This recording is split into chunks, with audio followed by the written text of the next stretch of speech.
Tapi gue juga punya anak. Dia telepon sama anak saya karena voice note akan satu persatu satu keluarga. Itu yang saya, jangan pun hati saya, pori-pori saya pun saya nggak terima begitu. Apa kesalahan saya sama keluarga?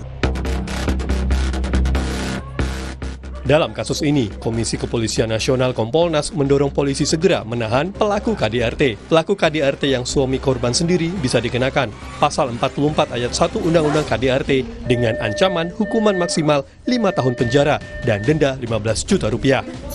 Baiknya pelaku dilakukan penahanan, meskipun urusan penahanan adalah kewenangan dari penyidik.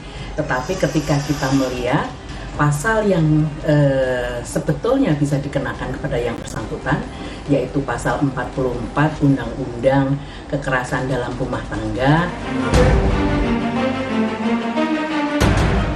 Kejadian ini sendiri terjadi pada Rabu 12 Juli 2023. Publik menyoroti kekejaman suami yang tega menganiaya istri yang sedang hamil 4 bulan.